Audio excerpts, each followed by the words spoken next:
every time we do media interviews at like mainstream news, they call up and like trash me beforehand.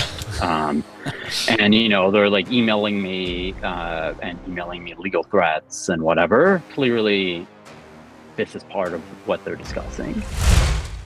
So happy to have you with us one more time. We are very excited to be joined by Julien Newman, who is a former staffer of Tom Moncler, former staffer, Quebec strategist to Jack Layton. We are very excited to have him on with us to discuss everything that's happening in the NDP party, what's happening before us with the Trump tariffs, what's happening before us with Trudeau's decisions to leave, maybe, and all the things that are going on behind the scenes, and the things that he's been subjected to, Julien himself, of what's been happening in the party. So we're excited to have you. How you doing? Josh, thank you for stressing the former part. I think it's extremely important because the NDP apparently is threatening, at least starting to threaten, to sue me personally for speaking out. So I do want to start by saying I don't work for the NDP. I did over a decade ago, and I believe I represent the opinion and the perspective of the majority of the NDP members, but I don't in any way represent Jagmeet personally or the NDP as an entity. So thank you for making that super clear so I don't get sued. No problem. I will ask the question then is why? Why are they coming after you, do you think? Like, what is it they're upset that you're sharing? Yeah, so essentially the context is I got together with some of my friends. So they're former NDP members of parliament, former NDP staffers from the Jack Layton and the Tom Moncler era. And our perspective was like, hey, what is going on here? Like, Donald Trump is threatening to start a trade war. This was back in December. Like, the government is dysfunctional. It's collapsing. And like, we need an election if we're going to be in a trade war so that we have a government. And we started, trying to pressure the current alleged leader of our party, Jagmeet, in December. That included getting a petition signed. So apparently now they sent me this morning a letter, a legal letter. One journalist put it one step away from a legal cease and desist letter. So that's the context. Absolutely. So you've been making a little bit too much noise, my understanding. I think I've been making some noise, and nobody stands up to Jagmeet, and now we know why. Because like, if you do anything, they come after you personally. They can't come after me in any other way because I don't work for them. I'm not dependent on them for my money. I'm an entrepreneur in the United States, Silicon Valley, so they can't get me in any other way. So apparently, at least they threatened to sue me. But I don't think we've made like a very big, a lot of noise, but apparently any little splash is too much for these guys. For this guy. Hey, I want to be clear about this. Like that, this isn't what the NDP is about. That's, Jagmeet personally. So do you find that the way Trudeau's treated the Liberal Party, do you feel like Jagmeet has been treating the NDP party the same way, just with that iron fist, make sure everyone stays in line? Apparently. I mean, I wouldn't have said that yesterday, but that seems to be the case. Yeah, that's honestly wild, because that was one of the things that I know that a lot of Canadians are frustrated with, especially Canadians who've voted NDP in the past.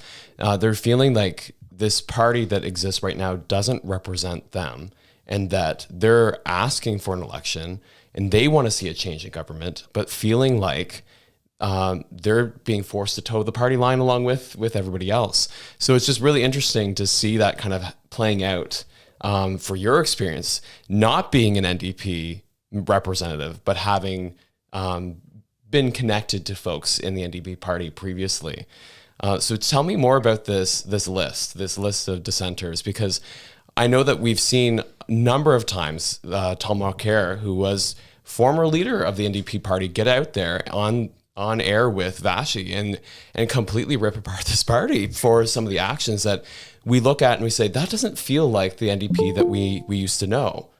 So yeah. So, I was on the Ben Mulrooney show a few days ago, and he asked me, do you feel that the NDP has left you?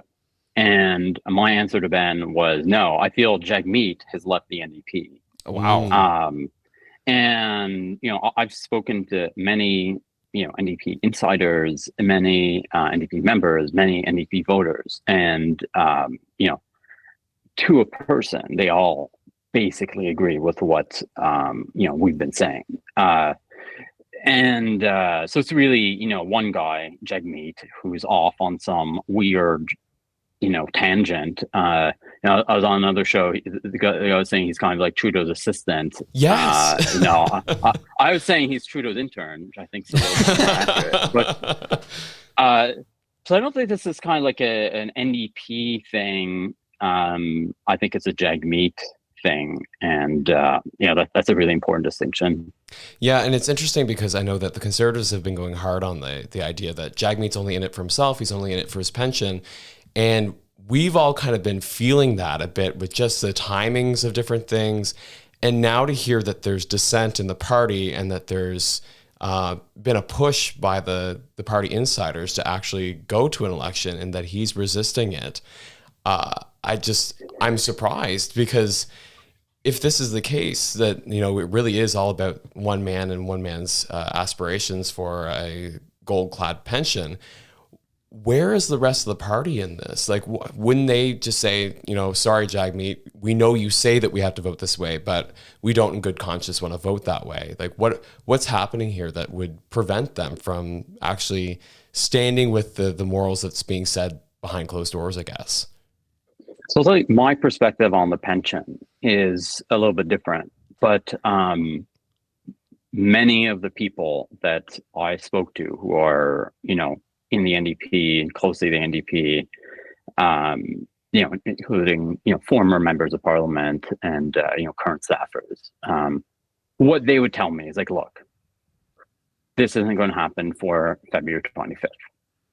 Because that's when Jagmeet's pension kicks in. Yeah. Right. That's what they thought. I actually don't think that. What I think is that Jagmeet's place in the world is to stock shelves at Shoppers Drug Mart. Ooh. And somehow he is the leader of, one of the most suspected political parties in Canada, if not the most suspected. And the only way that's going to be taken away from him is if he loses his seat. And when there's an election, most likely he'll lose his seat. So I think that's really what's driving it. But I don't know. I think the pension thing's a reasonable explanation too, or rather, many people in the party feel that it's a reasonable explanation.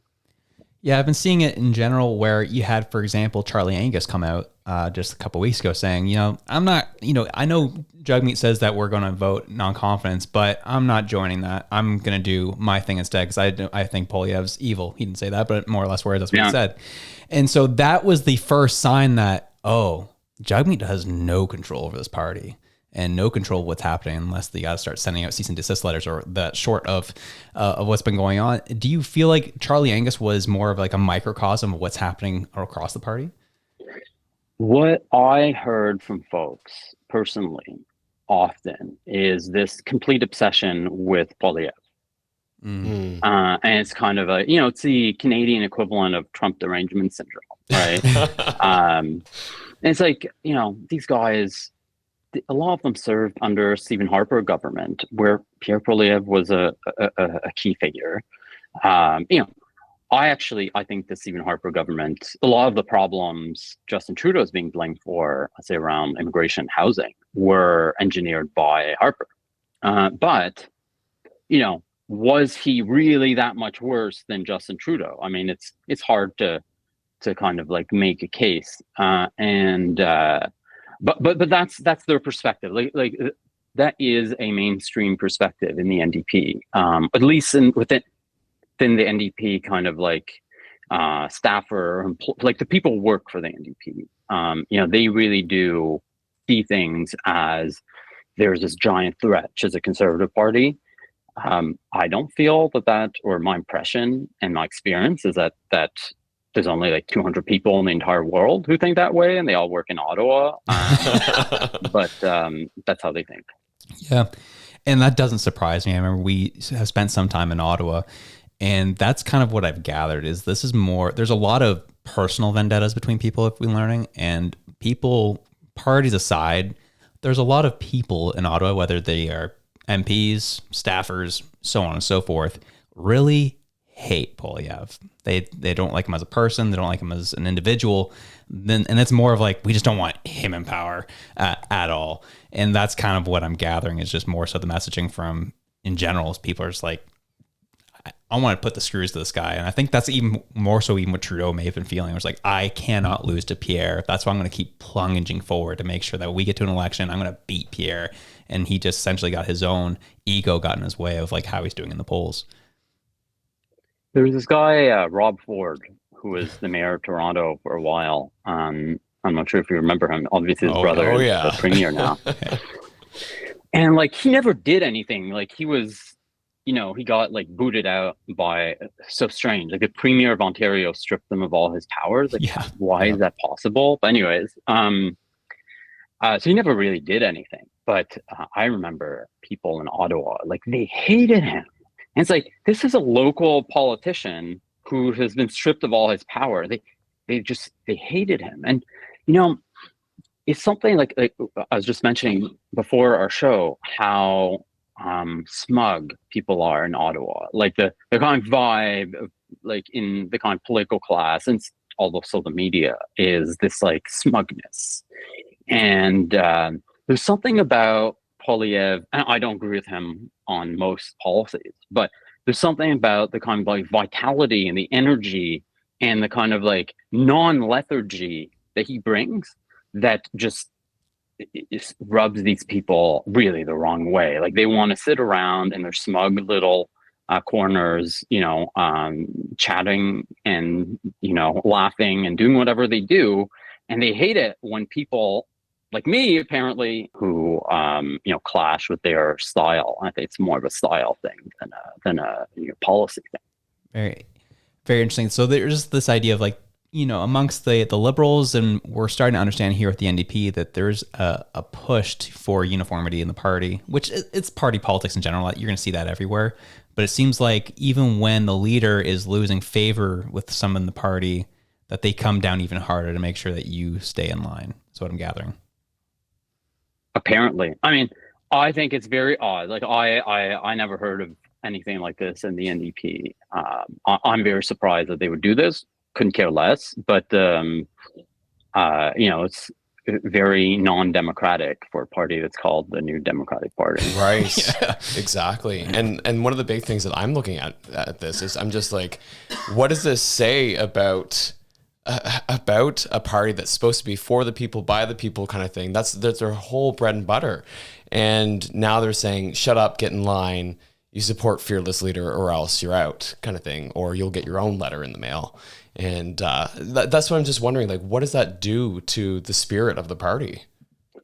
Well, I can tell you it does to the people in our group, which is I highly doubt anybody else is going to come out publicly. Right.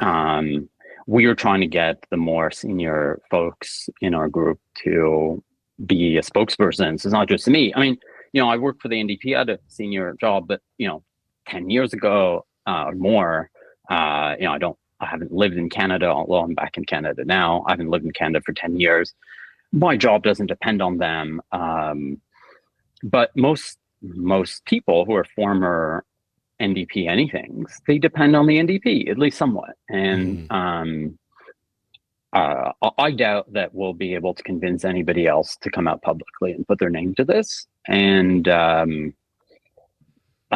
presumably that's reflective of everybody else. And it kind of explains why Jagmeet, despite being so horrible, just from a performance perspective, seems unchallenged. Yeah, well, it's strange. And one of the things that I was thinking about is that what I've noticed is that Jagmeet changes his mind and his tune on so many things like just flip-flops back and forth. And so what I was wondering, like, what is the likelihood? I know he already came out and said that it doesn't matter who gets voted in as Liberal leader, we're not working with them, we're voting them out. But it from what we can see from the outside, it looks like the party doesn't have a lot of funds to run an election campaign. It doesn't look like they have a lot of support right now. There's not a lot of likability for Jagmeet from the public.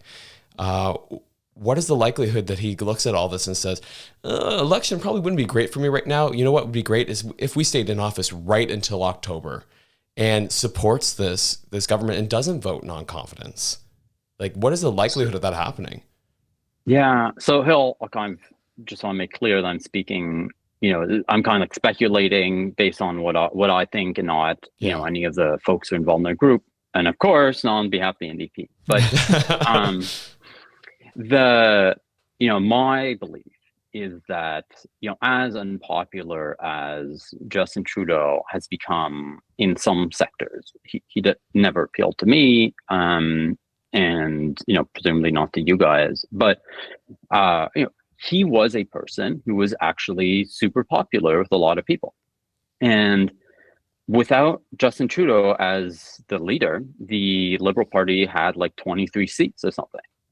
And my belief is that that's the natural place of the Liberal Party without Justin, which is, a handful of seats, a third party. And, the last 10 years are kind of a blip. And, the natural place for things to be is where things were before Trudeau. So, an NDP versus conservative, duopoly. And I don't know if the party agrees with that. And I don't know what their, internal research would show. But if I was there, what I would believe is, hey, the Liberals getting rid of Trudeau is the absolute best thing that could have happened to us. And let's, as quickly as possible, go to an election, try to take advantage of, this obvious mistake that the Liberals made. That's how I think of it. But again, like, these people, they're totally disconnected from reality. So, your guess is as good as mine. I do have one question when it comes to Jagmeet, because I think you would actually have some insight on this since you were in politics at this point in time. But from what I've heard in those in the party, that Jack Layton was pretty high on Jagmeet Singh.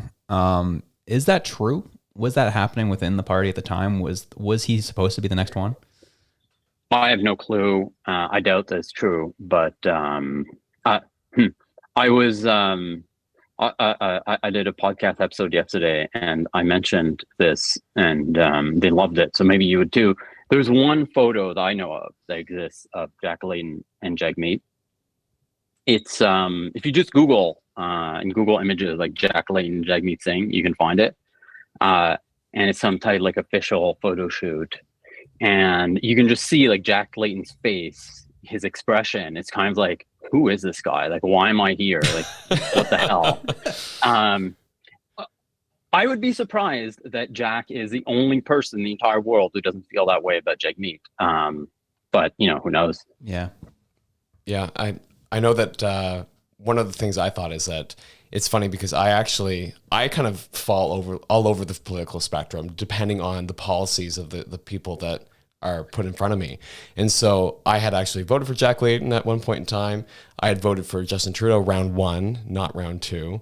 And so it's funny because like you kind of live and you learn as you float through this political game. So looking at the party right now, I just look at them and I say, why are you continuing to uphold this leader that seems very toxic for your brand? Like, why wouldn't you say, okay, the Liberals are having a leadership race, we're doing one really quickly now too, and put somebody fresh in there that's not as connected to Trudeau, because Trudeau is toxic right now. The country has flags that, literally say F him. So, I mean, like, and everything that Poilievre has kind of done right now in his marketing, that as any kind of way, like smearing the Liberals or the NDP, has directly linked Jagmeet to Justin Trudeau. So I'm just like, why wouldn't they see that, say, for the good of party, we're going to offer up a new candidate and put that forward as a new face going forward. What do you think would be stopping them from doing something like that? Internal groupthink. Like they know that things suck, and they know that they suck. There's an article on the CBC about how they're doing a reset of Jagmeet's personality. Essentially, I don't know. They framed it in a nicer way, but so they know that no one likes them. But it's such a small world. Everybody kind of like knows each other and knows of each other, and they all talk in each other's backs if they step out of line. I'm sure they're all doing that. They're all talking about me because I'm not towing the party line. But yeah, it's just internal groupthink. They have their own way of thinking, as someone who's not part of that, there's no, it has internal logic, but no, external logic. Yeah. I have one question for you. Cause right now, you're doing the media circuit, you're hitting the podcasts, you're hitting these different interview shows, you're talking about what's been happening. And you've said yourself, you're running your own business, you're down in the States or you're back in Canada now. You said now. Yeah. I am. And so what has been your motivation to speak out on these things? What has been driving you to now speak out now as things have been falling as they have? Yeah, well, a lot of it's just that I was in Canada before, and I was following things, but it's a little bit rich to be in the United States commenting on, trying to tell people what they should do, right? So that's a lot of it. Another part of it is, this wasn't really my initiative. This is other people's initiatives and other people's initiative, and I volunteered to be the spokesperson because I guess I wasn't really afraid of what the party would do to me. The third thing is, and maybe the most important, is the reason we came out publicly is that we thought this was an existential issue for Canada. And essentially, or actually specifically, what we were saying and what our petition's text said was, hey, Donald Trump is coming in. Donald Trump is threatening a trade war against Canada, and we don't have a government. And you can actually see that is what happened, right? Like, for some reason, right, Canada's prime minister has quit. Half of the ministers are not governing. They're kind of like jockeying to become the next prime minister. The unelected representative of the Queen or the King of England has dissolved Parliament, so we don't have any elected representatives anymore. And the most powerful country in the history of the world seems to be fixated on waging an economic war against Canada. That is grim. And not only is it grim, it was knowable, and it was known to us. It was known to Jagmeet because we talked to him about it.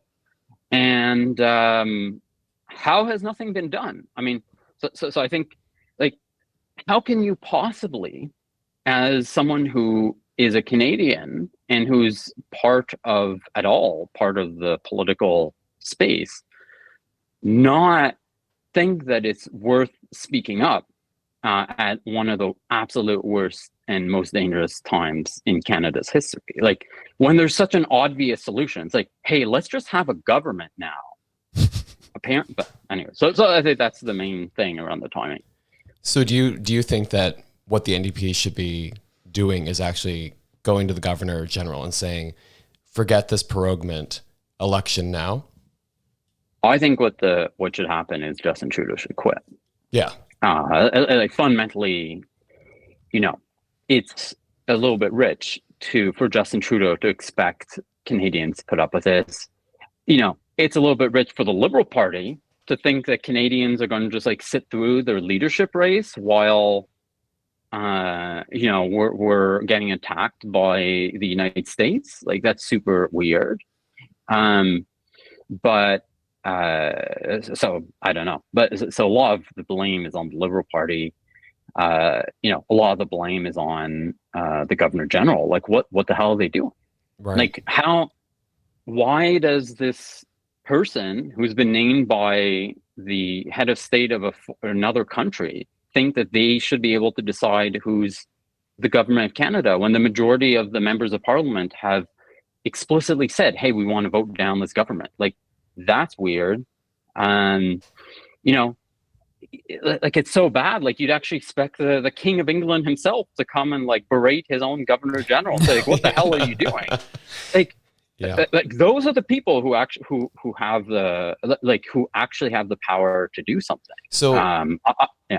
Just really quickly, if we're saying that like a lot of the fault lies with the Governor General, what responsibility do the Conservatives, the Bloc, and NDP have to then go to the King of England if they have to, or go to somebody higher than the Governor General to force some kind of action? Because I know there's a lawsuit out right now against the Governor General that they're not acting in the best interest of Canadians, which is what they're supposed to be doing. So what role do these parties have to play, and what role does the NDP have to play in all this? Because we saw up until now, the NDP has literally propped this government up. They are just as guilty as the Liberals have been in a lot of this. So to kind of lay all the blame at the feet of the Governor General, I think is unfair, although I do believe that the Governor General is not acting in the best interest of Canadians, whether that's purposely because of their appointment, or whether that's naively because they don't even really understand the full scope and magnitude of their role, which I think is probably a little bit of column A and column B, which is disappointing. But just wondering, what do you think the role is for a party that has up until this point really supported this government to get into the situation that we're in currently? Yeah, I think you make a strong point that, of all the parties, it should be the NDP that is most opposed to this proroguement. Mm-hmm. I mean, whatever that word means, like why does it even exist as a word? But the reason why it's on the NDP is we tried to form a government in 2008.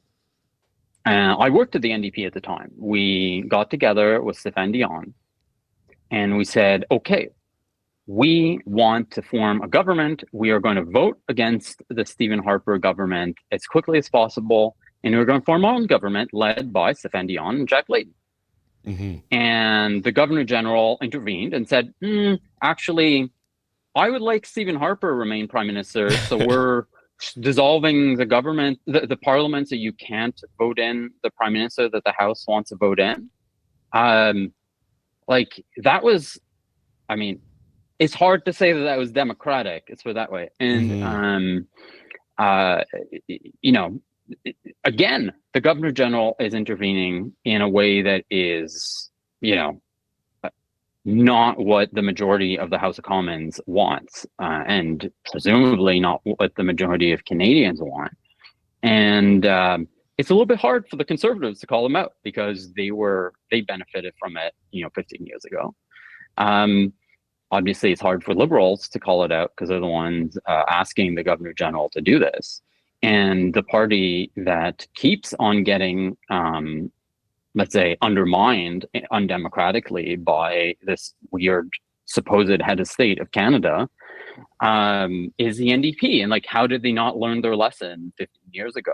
And what are they doing? I think that's a really fair point. And I mean, I worked for the NDP 15 years ago, and it's at least partially on me that, we didn't call out the Governor General more forcefully then. So, some of the blame fall on me as well. But I do think that's a fair point. But what do we do now, though? Like, I realize there's a historical context there. Personally, I'd say get rid of the Governor General altogether. I think the role is dumb. But we're a constitutional monarchy. That's not going to happen anytime soon. But in the right now, we're facing these problems. We have this in front of us right now. What is the NDP party, in your opinion? What should they be doing? Well, let me tell you what I think Canadians should be doing.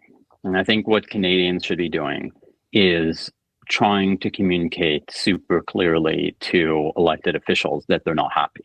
Mm-hmm. And the reason I say that is I used to work in politics. And when I worked in politics, it never occurred to me that most Canadian voters were really unhappy with how the government, well, the country is governed. When it obviously was the case, I mean, like the Liberals, what was it? It was like all like the Bloc had a ton of members of parliament, and the Conservatives had a ton of members of parliament, and then they were all voted out in Quebec against the NDP. And the next election, they're all voted out again for the Liberals. And like, what is that other than voters in Quebec, in that case, which is what I was focused on, voters telling you, hey, we hate you. You're doing a bad job. We're trying to fire you. And please listen. I never thought of it that way. Like, I always saw of it like, oh, it's a dynamic, ecosystem, and like there are a lot of opportunities, and we did a really good job running our campaign, blah, blah, blah. Just a totally self-centered way of thinking. Instead of thinking like, hey, what is it that Canadian voters are trying to say to us? And is it possible that they're telling us that we suck and they're trying to fire us all the time? So I'd say, as Canadian voters, which I am, the number one thing to do, which I'm trying to do, is to very explicitly communicate to the entire political class in Canada that they suck, we hate them, we want them to do a much better job. And if only they could understand that, I think, that would go a long way. Yeah. Do you think a lot of maybe protesters on Parliament Hill might help, or would you think that would just be another domestic terrorism incident? I mean, this is another thing. Last time there were a lot of protesters on Parliament Hill, the government used extrajudicial means to shut down the protests, which the NDP supported. Like, that is weird. Yeah, I mean, I think well, let's put it this way. There's something very specific that I'm working on, and I think that's the right thing to do. I don't want to like tell you what it is, but I think that the at this point, but the kind of like general thing is, as Canadians, we need our political class to understand that we're not happy with them, because right now we think it's clear that we don't like them and we think they're doing a poor job. They don't get it. Yeah. And if only they could get that Canadians are not happy with the job they're doing, that'd at least be a step in the right direction. Exactly. Absolutely. And I think that was the one thing I do want to hit on is you've worked on the Hill. And I know we're in a very different time now, but my perspective outside looking in is there's got to be a point that they do get it like they do understand to a degree, but they so much just want their power is more so what I'm gathering at this point, where it's like, yeah, don't care what you have to say. I need my money. I know I'm going to be out of a job soon, so I'm going to try and collect. I feel like that's more so the motivation. Again, we don't know. We're not there. But that's more so what I'm gathering. Do you think that's even possible? And that could be happening from your perspective? So I'd say like it depends at what level you're interpreting it. Like that wouldn't be how they think of it explicitly. That you couldn't really have a conversation with them where you'd get to a point where they'd even somewhat agree that that's what's going on. But they are responding to those incentives, obviously. Like I think the more kind of like closer to the mechanics of how things work level of analysis would be, it's a clubby kind of like chummy environment. They're there, they're hanging out with their friends. This is what they're doing. And, they're thinking of their own career and their own friends and their own inner circle. And they're just literally not thinking about Canadians at all. Like they're just thinking about themselves. I think it's kind of like it's a kind of like high school environment, and it's the mechanics or the dynamics that you'd expect to have in high school, rather than any, like never do the interests of Canadians come into play, prominently enough to drive behavior. Yeah, that makes sense. And you yourself, you're working away on this. You've brought forward the 1,000 signature petition to Jagmeet and the party, and they said, thanks, but no thanks. And I know you talked about it earlier, but do you really think do you think they heard you? Do you think they understand what you're saying? And do you think they just kind of said, but we got to pledge for it. We got to keep this going. Yeah. So be really clear and explicit, because I want to avoid getting sued.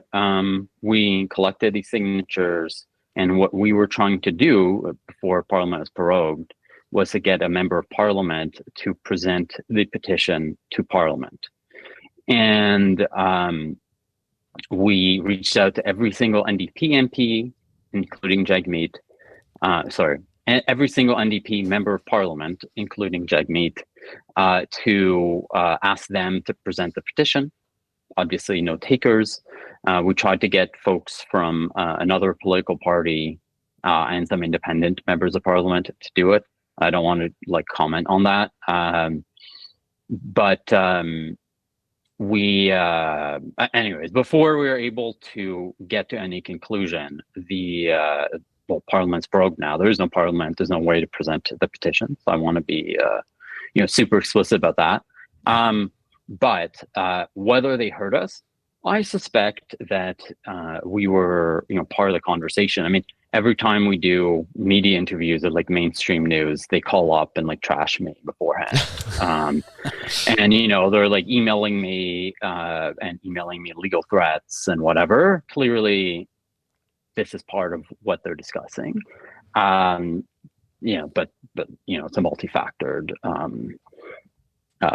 decision-making process. For sure. And then we'll finish off here with Reg as the one last question here. Yeah, just going forward, I know we've kind of hit this topic a little bit, but just to really make it clear as the action for the listeners and for Canadians in general, what is it that we need to do to be heard, to break through the high school clickiness of Ottawa, that dome that seems to exist over that part of the country? As we were there, we witnessed it. We witnessed the people, oh, hello. And the next minute being like, I can't stand that person. It was just like, oh my God, I didn't realize people still acted like this. What do we do to break through that BS to actually have our voices heard? I'd say the most important thing is to support alternative sources of news, like your podcast, right? So a lot of this is an issue of it's an issue of the elected officials and the staff, but another component is the way that it's covered. Not to say that the media does a bad job. It's just actually I want to be more clear about that. The Canadian media is thorough and professional, and I don't know about the U.S. media, but I've dealt with the people in the Canadian media. I know them. They're professional, they're thorough, they're good people who want the best for Canada. But they present one point of view, and we need more points of view. And the a really encouraging thing is that more points of view are being presented through podcasts like yours. So that's probably the most important thing. If I was a voter in Papineau, where Justin Trudeau is an elected official, or he's a member of Parliament in Papineau, or if I was a voter in Burnaby Central, where Jagmeet is, or whatever riding Elizabeth May represents, and even Poilievre, I would the most impactful thing that could possibly happen is for all the party leaders to lose their seats. That'd be a really clear, message. And as I was saying, I'm working or trying to get folks together for a specific initiative. That's really what I think folks should do. But those are some beginnings of answers. Yeah. Awesome. No, we appreciate it. Yeah. Thank you so much for coming on the show. It really means a lot. And, you bring your expertise and your perspective and this 1,000 signature petition you brought forward. And again, the insight that's been going on, I really appreciate you taking the time to let us know about it. Yeah. Thank you for having me on. Can I plug myself? Oh yeah, Of course. please. Yes. Yeah. Take your time. So my super self-interested plug is I actually have a podcast that is an entrepreneurial or an entrepreneurship podcast. It's youtube.com/@blitzscaling. It's based on Reid Hoffman's book, Blitzscaling. And I host it with the authors. And then the best way to find me is on Twitter. So I'm just at Julien Newman there. Amazing. And as we've seen, the best way to insulate yourself from the craziness of politics is to actually run your own business. So thank you for sharing that. Yeah, make your own money. Don't be dependent on these guys. This is the thing where it's like, they want to sue me. It's like, dude, I have better lawyers than you. Fuck off. Oh, we love to see it. And that's one of the best things you can ever do is have that screw you money to the government. We love to see it. Thank you so much, Julien. Appreciate your time. Thank you.